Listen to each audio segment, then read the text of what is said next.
Okay, it's time again for the Press Box Podcast. Today, we're going to talk about some of the great games that were on college football's slate last week. We'll go over our top 25 as we usually do, talk about some of those games in depth, talk about the schedules for some of those teams, and give you our usual thoughts and recap on the college football season to date. Hey, remember to interact with us at PressBoxPod. That's our Twitter account handle. Make sure you go there and check out all the information we've got. Follow us. Let us know your thoughts on some of the things we put up there. Let us know your thoughts on the podcast.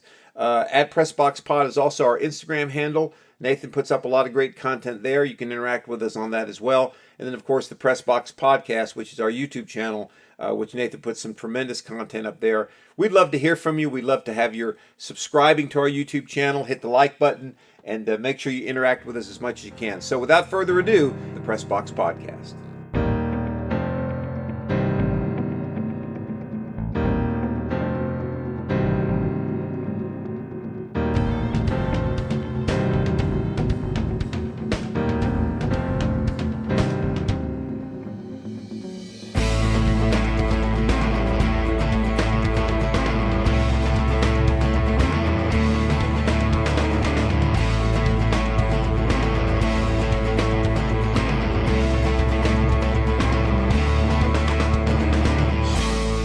Okay, welcome back to the Press Box Podcast. I'm your co-host, Ralph Miranda. I'll be joined by my producer, Nathan Miranda, today. Today is our college football Week 4 recap. As we talked a little bit about last week, we're starting to get to the point now where we're starting to see which teams are kind of the class of college football, which teams maybe that were ranked early on are a little bit of the posers of college football. Let's go over the top 25 like I like to do each week when we start our episodes. Not much change in the top 3, I guess, or top 4. Alabama still number 1.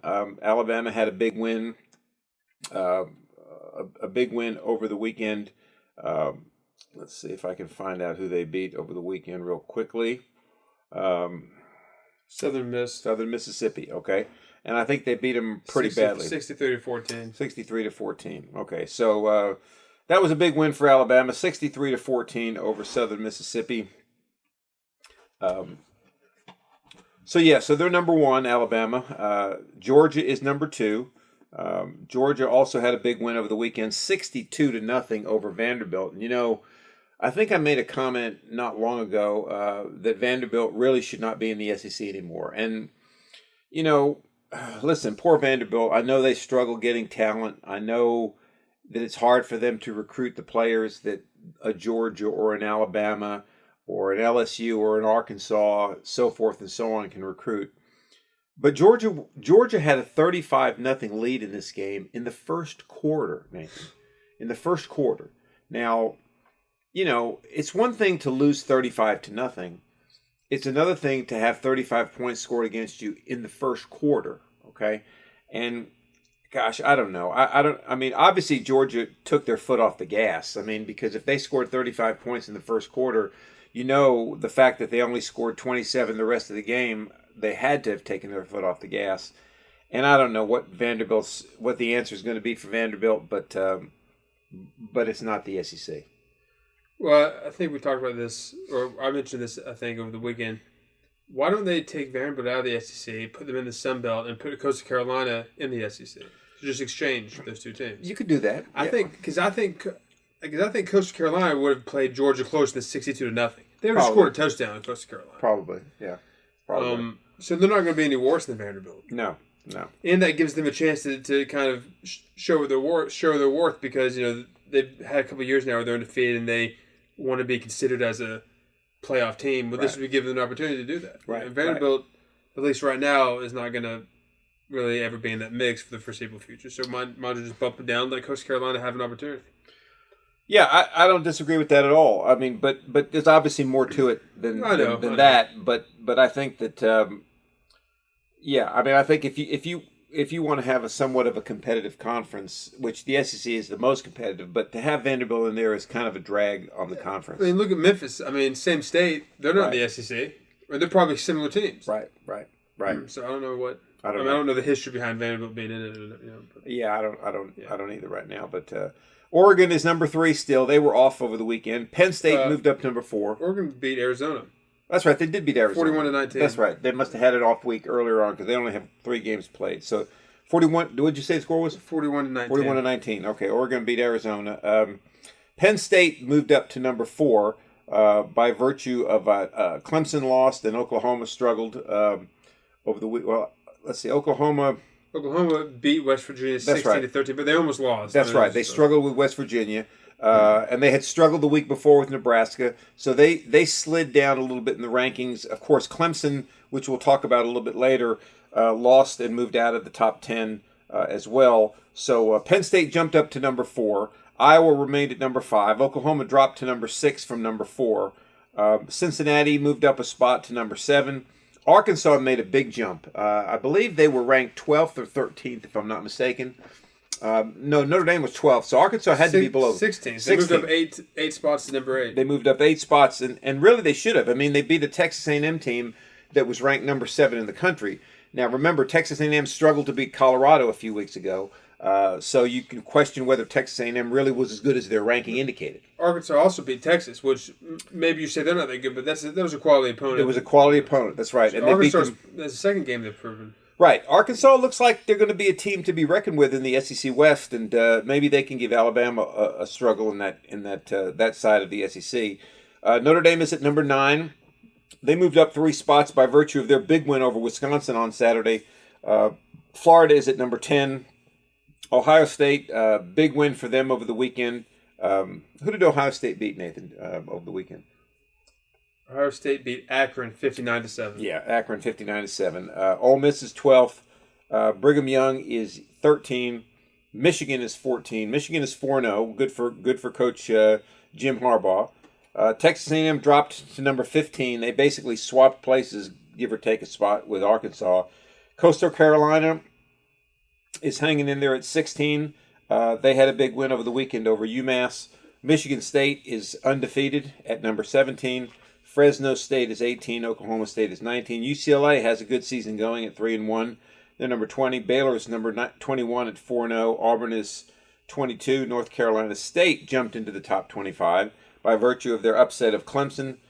Wake Forest is number 24, and Clemson is number 25. Clemson barely extended their streak of being ranked in the top 25. I think they've been ranked now for possibly about, I want to say maybe 7 years of consistent rankings in the top, at least somewhere in the top 25. Yeah, and I think that was just, putting them at 25 was just a nod to them out of respect. Yeah, I agree. I think they just realized it would look real bad if they got knocked out of 25. So it's just kind of a respect thing. I agree, and but obviously there's something wrong with this Clemson team. I mean, Georgia beat them 10-3, did not allow an offensive touchdown, and everybody said, well, yeah, but Georgia didn't score a touchdown either offensively. 2 good teams there, so we'll give them a break. But they struggled a little bit against a couple opponents.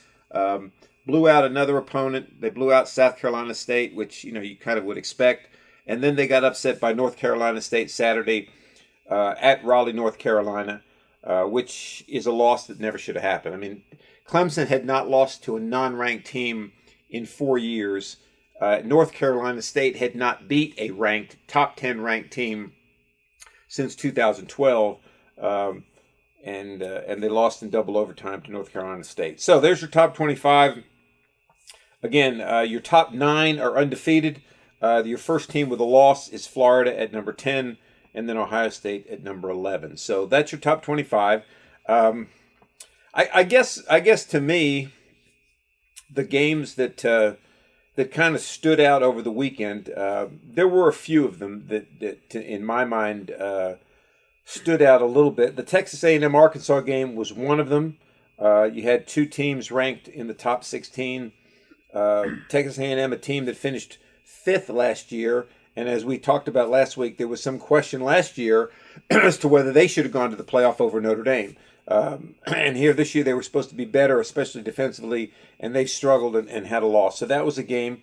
West Virginia, Oklahoma was one, only because it kind of proved to me that I don't think Oklahoma is really as good as everybody gives them credit for. They were ranked number 4. They struggled to beat Tulane. They struggled to beat Nebraska. They struggled to beat West Virginia. You have to give them a little bit of the benefit of the doubt. I mean, Notre Dame's gotten a little bit of the benefit of the doubt with their struggling, but now it looks like maybe we're not seeing an Oklahoma team that is hitting on all cylinders. So they were dropped to number 6 in the rankings. The other game that stood out to me over the weekend was the Clemson North Carolina State game. I think we've built up, or not we, but I think college football has built up such an aura around Clemson. They've won a couple national championships. They've beaten Alabama. They've been in the playoff now, I think, 4 or 5 years in a row or something like that. This is a team that was considered to be in the top 2 with Alabama. And I think this year they've fallen pretty far. You could argue that they have a new quarterback, but this is a guy that played very well last year. Maybe he just had better weapons around him. We know he had T. Higgins a couple of years ago. They had Amari Rogers. They had Travis Etienne, and all these guys now are gone. And maybe they're suffering from a little bit of offensive lackluster. What do you think? Yeah, maybe. What's the other receiver's name? Like Hunter Renfrow or something? Hunter, maybe? yeah, he was. Yeah, it's been a couple years ago. Yeah, right. Yeah, that's. I mean, I guess. Yeah, I mean, I didn't watch that Clemson game, but it sounds like they're suffering from they've lost a lot of their key talent into key positions too. The quarterback, right. The skill positions, right.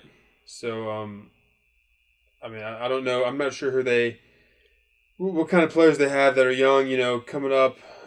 Maybe they'll be back again next year. I don't know, but this year they can pretty much forget about. Yeah, I think so. Another game that kind of interested me a little bit was Michigan's win over Rutgers. While it wasn't a game that caught a lot of national interest. Michigan has struggled now for a few years. They've had some bad years under Jim Harbaugh. They've had some good years, but he couldn't beat Ohio State. This year, they've got quietly have something going. Now, they beat Western Michigan, which obviously is not a team that should give them any trouble. They beat Washington, but Washington, remember, lost to Montana and doesn't seem to be a very good team. They beat Northern Illinois 63-10. They struggled with Rutgers over the weekend, 20-13. They're 4-0, but now they've got October coming up, and October will be a little bit of a different story here. They've got Wisconsin coming up this Saturday. Which Wisconsin team will show up?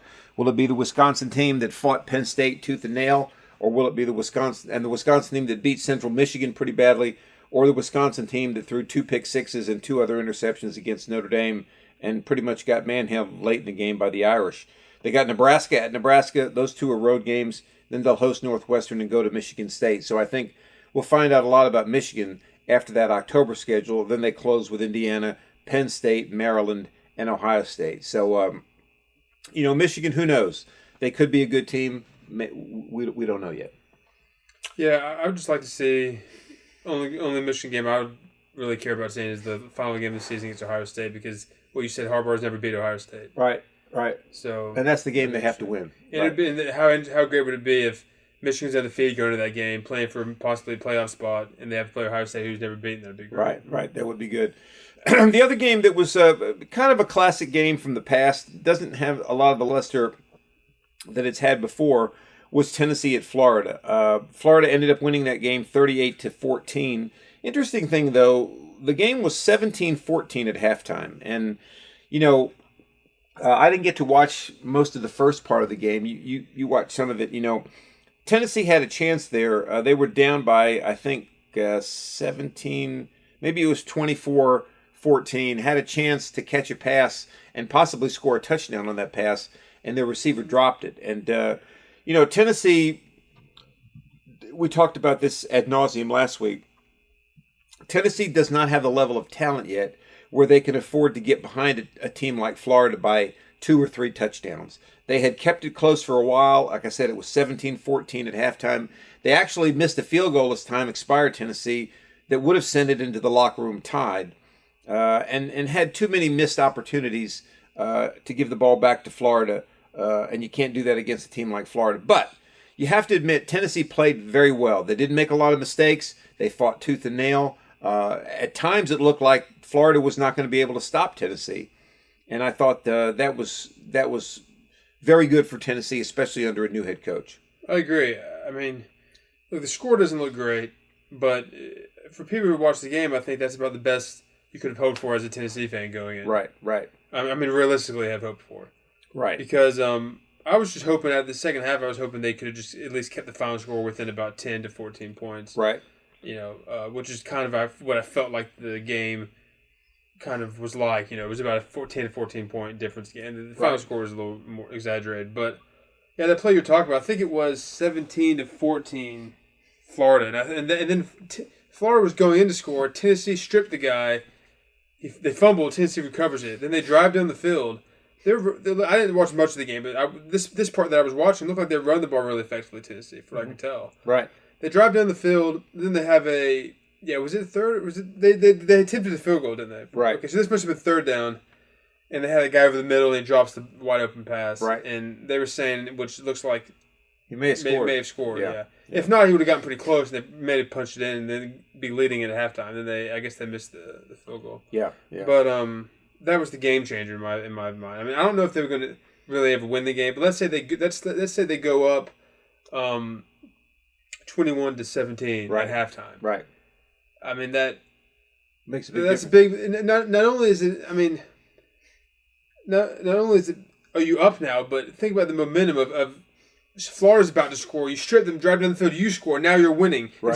Instead of all that happening, and then you drop a pass and you miss a field goal. It's like a huge letdown going into halftime. I agree. Yeah, I agree. So I think that was the game changer. But again, like you said, I mean, I don't know if they made a lot of mistakes, Tennessee, or what. But I think that's one of the things you pointed to before the game. You'd like to see them not make a lot of mistakes. They didn't throw any interceptions. No, they didn't. They did not throw any interceptions. In fact, fumbles. If you look at, lose any fumbles. They didn't lose any fumbles. I think their passer was 13 for Hooker was 13 for 23, 2 touchdowns. Milton 2 for 8. They ran the ball fairly effectively. I mean, they ran for over 100 yards. They really had a pretty good game defensively. So really, not a very bad outing by Tennessee. And Florida didn't really. What Florida did that Tennessee couldn't do was run the ball more effectively. I mean, their running back Jones 144 yards rushing, and then 62 for another guy 45, 32. So they had a much better rushing attack, I guess, than Tennessee did, which kind of made the difference. Well, Tennessee was it the center who was suffering from an injury, the injury aggravated, I think, so that probably affected the run game a little bit. Right. And then if you look at Florida's schedule here on out, they're 3-1 right now. And they're 1-1 in the conference at the moment. So it's going to be interesting to see here what happens with Florida. You got to discount their first 2 games, Florida Atlantic and South Florida. Then they lost to Alabama in a very, very close game. Struggled a little early against Tennessee, but turned it on. Now, October is going to be interesting. They play Kentucky next week at Kentucky. Kentucky has always given Florida fits at Kentucky, and even sometimes at Florida. So that's not going to be a real easy game for them, but one they should win.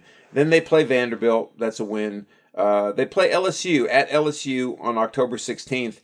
LSU is a little bit down this year, but they're starting to turn the corner now. They've won 3 games in a row. They're starting to show a little bit of that LSU pride, and that's going to be an interesting game. And then they close out October against Georgia, which is probably going to determine the Southeastern Conference Eastern Division. So we'll find out a lot about Florida 3 out of the next 4 weeks.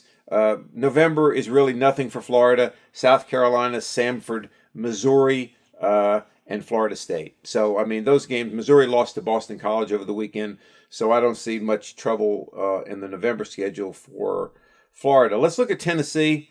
We talked a little bit about their schedule last week. I apologize to all our Tennessee fans. I had the schedule kind of misaligned. I thought they had played the murderer's row of Florida, Alabama, and Georgia in a row, but they don't.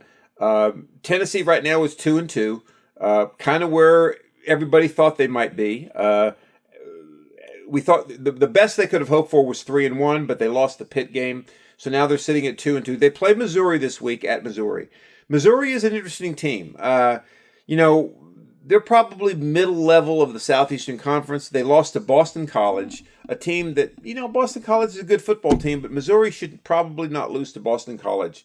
Then they host South Carolina, and then they host Ole Miss. Ole Miss will be a real challenge for them. They're in the top 15, and then they go to Alabama. So, looking at that, the way they played against Florida, I think Tennessee can beat Missouri. I think Tennessee can beat South Carolina. So I think they have a real chance to go into the October 16th game with Ole Miss sitting at 4-2. Yeah, I agree. Yeah, I agree completely. I don't know. I feel like Ole Miss is probably pretty comparable to Florida, right? They are. They are. That game probably goes similarly to the Florida game. Right. But I agree with that. I think they can beat Missouri and South Carolina. Well, I think if they can do that, even saying they lose to Ole Miss and they lose to Alabama, that puts them at 4-4. And then you get into November against Kentucky, Georgia, South Alabama, and Vanderbilt. If they go into November 4-4, you got to expect they're going to beat South Alabama and Vanderbilt. So that's going to give them 6 wins, which will guarantee a bowl game. And then if they can slip up and beat Kentucky, you're looking at 7 wins. And that's a pretty good season. I agree. Because they're not going to beat Georgia. I just don't see them beating Georgia, not with the defense that Georgia has right now. So that's the Tennessee-Florida game, and I think we'll find out a lot about Florida coming up, and we'll find out a lot about Tennessee as well. Let's look at Texas A&M and Arkansas real quick. We touched on that a little bit. Arkansas is really, really kind of the sleeper team this year, I would say. They opened with a big win over Rice, which was kind of ho-hum. Then the Texas game that you referred to on September 11th. Texas was ranked at the time, and that was a quality win, a big 40-21 win. They beat Georgia Southern. Of course, nobody thinks much of that one. And then they beat Texas A&M. So they're sitting at 4-0. Now, the test comes starting now. They're at Georgia this week, okay, which is going to be, obviously, the big test for them. That should be a good game. Yes. I don't know if it'll be good, but it's an important game. Very important game. Well, if Arkansas is as good as we think they are, it should be a good game. I think it'll be close. I think it will. Then they're at Ole Miss. So those are 2 tough road games to start out October. Then they host Auburn. Auburn is no pushover. And then they play Arkansas Pine Bluff. So, that one I'm not going to really talk much about. And then November, they're Mississippi State, at LSU, at Alabama, and then Missouri. So we're going to find out if Arkansas is for real here, because you got to look at their next 8 games. They've got number 2 Georgia, number 14 I think Ole Miss, LSU, and number 1 Alabama. So we're going to find out about Arkansas. Yeah, definitely. And I'm looking forward to Saturday's game against Georgia. It looks like they have Georgia favored by 18.5 points. That seems kind of high to me. It does seem kind of high to me. Yes, it does. Yeah. Maybe they know something. Usually these odds, they know what they're doing when they set these odds. So maybe they know something we don't. But I don't know. Yeah. I think that should be a pretty close game. I think Texas. Let's look at Texas A&M now. I think they've got a chance to turn this thing around. They're 3-1 right now. They play Mississippi State this week. That should be a game they win. Then they play Alabama. They've talked all off season long about wanting another shot at Alabama. They're going to get that on October 9th. They play Missouri and South Carolina, teams they should beat. And then they play Auburn, Ole Miss, Prairie View A&M, and LSU. So Texas A&M, Prairie View A&M. Yeah, I don't get that at all. But that's going to be the rest of their schedule. I don't know. We'll find out about Texas A&M, but I think Arkansas is a team. Let me put it this way: if Arkansas is undefeated at the end of the season, they'll be in the playoff. If they beat Georgia and they beat Ole Miss and they beat Alabama, they will be in the playoff. Even if they just lose to Alabama, then yes, I don't know. They may be in the playoff. Yeah, the only problem with losing to Alabama is there won't be the SEC championship game, right? Yeah, because they're in the same side of the. Well, then they can just hope that Alabama loses the SEC. Well, that would hurt. I don't know how that would work out. I don't know. They pretty much have to go undefeated. They pretty much have to go undefeated, yeah. And then I guess the last game I want to talk about, obviously, is the Notre Dame-Wisconsin game. This is a game that, as a Notre Dame alum and fan, I went into this game thinking, I really thought Notre Dame was going to lose. And the reason I say that is because they had not looked very good in their first 3 games. You can kind of, the Florida State game, I kind of gave them a pass on. Young football team, new quarterback, new offensive line. some new defensive starters on the road, hostile environment, first game of the season. You're honoring Bobby Bowden at Florida State. All the parameters were there for a possible upset, and Notre Dame was able to overcome and win that game. But then they played Toledo, and that's a team that, under Ian Book the last few years, they would have probably beaten 52-17 or 52-14, and they had to score with a minute left to beat Toledo. Then they played Purdue. They really were never in danger of losing that game, but they could never shake Purdue, okay? So they were sitting at 3-0. They were going to Chicago to play Wisconsin in the Shamrock Series game. Wisconsin has a strong defensive front seven, 2 very good linebackers, 4 very good defensive linemen. Notre Dame was going to struggle running the football, which they did. Wisconsin's offensive line was very talented, and Notre Dame's defense shut them down. I mean, Notre Dame's defense pretty well shut down the Wisconsin running game. I mean, if you look at the stats right now for Wisconsin, they only had 74 yards rushing. I mean, Notre Dame held them to 74 yards rushing, a team that had pretty much built itself on running the football. Of course, Notre Dame didn't do much better. I mean, they had like 40 yards rushing. But they were able to be more efficient in the passing game. So here's a team that, but I think there was a turning point in that game for Notre Dame. And, Notre Dame had the lead 10-3 at the half. Wisconsin ended up taking the lead 13-10 at the start of the fourth quarter. And then with about 13 minutes left in the game after Wisconsin had taken the lead, they kick off to Notre Dame, and Notre Dame runs the kickback 97 yards for a touchdown to put them ahead 17-13. And after that, it was the floodgates opened up. Notre Dame scored a couple touchdowns. They had 2 pick sixes. They had another interception, all in the fourth quarter. Notre Dame scored 31 points in the fourth quarter, 14 of them on pick sixes. So, I don't know. Maybe that was a turning point for Notre Dame. Their passing game was pretty good Saturday, but their defense was awesome. And I think that bodes well for Notre Dame going into a matchup with number 7 Cincinnati Saturday. I agree. The defense. I didn't watch a whole lot of the game, but the parts I watched, the defense looked really, really solid. Mm-hmm. I think. You think Cincinnati would be a harder test? I guess the problem. I mean, if you look at the record, they should be, but I don't know. I feel like they're kind of similar to Wisconsin. Yeah, they may be. I know Wisconsin was they had 1 loss, I think, going into Notre Dame's game. They did. I know Cincinnati's undefeated, but right. Being in the Big Ten, I think Wisconsin might be a little better of a team than Cincinnati. I don't know. Yeah, I think so. I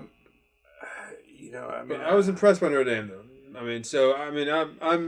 I thought going in, I thought they were going to lose Wisconsin as well, and I definitely think they were going to win 41-13. Although, like you said, they had 2 touchdowns on defense and 1 on special teams. Right. So, it's a little misleading maybe, but still. And I do think it helped them playing in Chicago. I mean, I don't think they'd want to play that game at Wisconsin. No, I agree with that. I agree with that. I agree with that. I do think they need to have some more consistent play from their quarterback, though, if they're going to want to go defeated. Yes, they are. I mean, now they had this guy Drew Pine come in to play quarterback when Jack Cohn got hurt, and he looked pretty good. I mean, he's not the freshman; he's a redshirt freshman, but he was a very highly recruited player. And he was able to move that offense pretty well. So maybe Notre Dame's got a couple quarterbacks that can make some things happen. And, Cincinnati was undefeated last year. Of course, last year was last year. But let's look at this year. They've only played 3 games. They had an off week this week, Cincinnati. They beat Miami of Ohio. They beat Murray State. And they beat Indiana. All right, I'll give them a quality win over Indiana, being Indiana's a Big Ten team. But we really don't know much about Indiana either. And if you look at Indiana right now and you look at their schedule, they're 2-2. They lost at Iowa pretty badly. They beat Idaho, which they should have. They lost to Cincinnati, and they won by 2 over Western Kentucky. So I'm not sure that Cincinnati, I'm not trying to downplay them at all, but I think this is their first test, really, to play Notre Dame. It is, yeah. Like you said, I'm not trying to downplay them, but I think the bigger test for Notre Dame was Wisconsin, and they passed that test. Right. Now, they still have to play really well against Cincinnati, but I'm just saying I think that was the bigger test that we needed to see Notre Dame win. I agree. And they did, which was great. I agree. And then yeah. I mean, Cincinnati. Look at some of the type of teams they play after Notre Dame. I mean, Right. Temple, UCF, Navy, Right. Tulsa, Tulane, Tulsa, South Florida, SMU, East Carolina. I mean, I don't know. Cincinnati definitely has to beat Notre Dame to prove themselves. Right.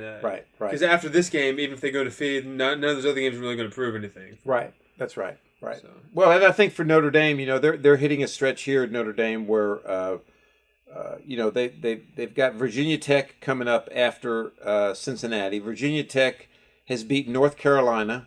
They've beaten Middle Tennessee. They lost to West Virginia, and they beat Richmond. So they really haven't beaten anybody. North Carolina doesn't look like the type of team that everybody thought they were going to be. So after Cincinnati, it's at Virginia Tech. Then they host Southern Cal. Southern Cal's in turmoil. They host North Carolina. North Carolina is not what they were last year. They host Navy. Navy always gives Notre Dame fits, but they don't have the talent to beat Notre Dame. They're at Virginia. They host Georgia Tech, and then they're at Stanford. So I would argue that if Notre Dame has in fact turned the corner, if this game against Wisconsin was kind of the turning point for their season, where now their defense is starting to come of age, their offense is getting a little better, I would say that if they could beat Cincinnati and go to Virginia Tech and win, it's very possible they could be undefeated, 11-1 maybe. I mean, very possible. Yeah, and similarly to Cincinnati, if Notre Dame loses to Cincinnati and they went out, there's not really any other game in the schedule that they can prove themselves with. That's right. And say, well, look, we have one loss, but look at this game. We should still be considered because that's right. If they lose to Cincinnati and went out, none of these teams are really going to matter that they beat them. Right, I mean? So right. They're going to be on the outside looking in. And again, if they could beat Cincinnati, I think they go and defeat Notre Dame. Although like I said, with some of the play on offense, I could see them losing a close game to one of these teams. But I still think they can beat one of these top four teams, but I don't think they will in any playoff. Right. So ultimately for Notre Dame, they're just playing for an undefeated season this year, I think. I agree. They're not really playing for a real chance at any type of national championship. I think for Notre Dame, if they could go 11-1, even 10-2, I think that's a great season for a team that is, they've played 4 different offensive tackles already in 4 games. They've got a new quarterback. The receivers, they're breaking in new receivers. I think if what they've done so far is pretty good, and if they can keep it going, it'll be a great season for them. Let's take a look at next week as we kind of get to the close of our podcast. Coming up on the schedule in week 5, we've already talked about some of these games. Cincinnati obviously is at Notre Dame, number 7 against number 9. Probably the game of the week to me is number 8 against number 2, Arkansas at Georgia. Why it's on at noon, I'll never know, but it is. Will they have Ole Miss at Alabama on at 3:30 on the CBS? Yeah, but I think I'd have put Arkansas at Georgia, maybe. Too. But then again, who knows? I mean, you're right. Ole Miss and Alabama, that's number 12 against number 1. Florida's at Kentucky. Ohio State's at Rutgers. Oregon's at Stanford. Who knows? Michigan's at Wisconsin. We talked about that one. That's a big game for Michigan and a big game for Wisconsin. I mean, if Wisconsin loses that game, that's their 3rd loss this season, and you could pretty much call their season over. Oklahoma's at Kansas State. Should be no problem. Ole Miss and Alabama, we touched on that one. Florida, Kentucky. Mississippi State's at Texas A&M. Boston College is at Clemson. That'll be an interesting game just to see if Clemson can wake up, or if there's something systemically wrong there. Or if they quit on the season. Right, exactly, right.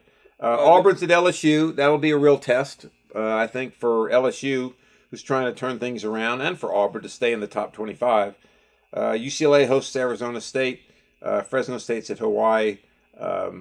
We just mentioned Baylor at Oklahoma State may be good. They're both undefeated. Baylor's 21, Oklahoma State's 19. Yeah, that may be a very good game. Baylor beat Iowa State last week, and Iowa State was I think in the top 15 if I'm not mistaken. So that will be a good game as well. That'll be a night game that'll probably be on Fox, since it's a Big 12 game.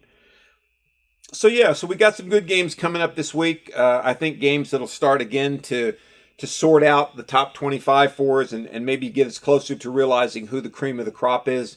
We mentioned last week that it really takes about 5 or 6 weeks to start to see which teams are for real and which teams are not for real. And I think we'll start to find that out as we go through the next couple weeks. Yeah, I mean, it looks like at this point, pretty much every week we'll have games that are gonna we kind of could redefine the season. I mean, we're done with those weeks of just kind of things should go as expected. Right. And then not getting too far ahead of myself, but in week 6, the week after next, we've got number 4 Penn State at number 5 Iowa. So we've got some good games coming up. Some games, as I said, that are going to start sifting through these teams in the top 25 to find out who's who. So let's once more give you a quick rundown, at least of the top 10. Alabama's number 1, Georgia's number 2, Oregon's 3, Penn State's 4, Iowa's 5th, Oklahoma is 6, Cincinnati is 7, Arkansas is 8, Notre Dame is 9th, and Florida is 10th. The top 9 teams are all undefeated at the moment. Florida, the only team in the top 10 with a loss.